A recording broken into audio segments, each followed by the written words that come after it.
अस्सलाम वालेकुम। आज मैं आपके साथ मैंगो स्क्वैश की रेसिपी शेयर करने लगी हूँ। इसके लिए मैंने 1.5 किलो आम लिए हैं। आम को मैंने अच्छी तरह से धो लिया है। आप इसका छिलका उतार लें।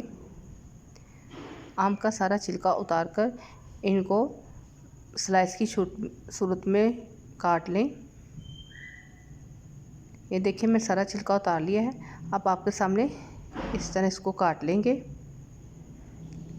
कुटली से अच्छी तरह से आम को उतार लें।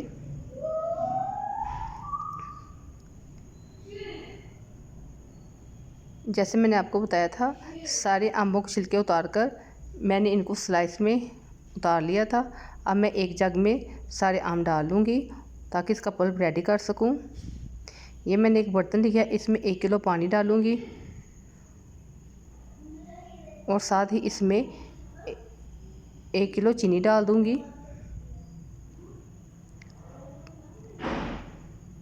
चीनी को पानी में अच्छी तरह से मिक्स कर लें और अच्छा सा शीरा रेडी कर लें।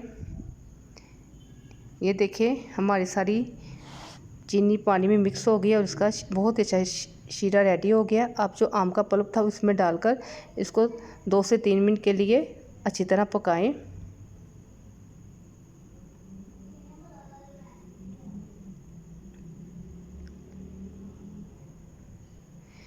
इसको हम अब 2 से 3 मिनट पका लिए। अब हम इसमें नींबू डालेंगे।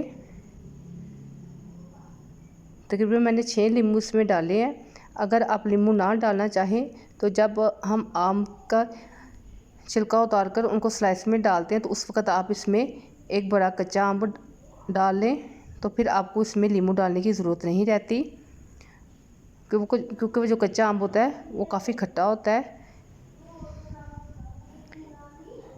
ये मैंने इसमें 6 नींबू डाल ली हैं। अब मज़ीद इसको 1 से 2 मिनट पकाऊंगी और पकाने के बाद इसको ठंडा कर लूँगी। ये देखें मैंगो स्क्वैश हमने ठंडा कर लिया है। अब इसको बोतल में डालूँगी। अगर आप शीशे की बोतल में डालें तो अभी भी नीम गर्म डाल सकते हैं, लेकिन अगर आप प्लास्टिक की बोतल यूज़ करें तो इसको अच्छी तरह से ठंडा करने के बाद ही बोतल में डालें।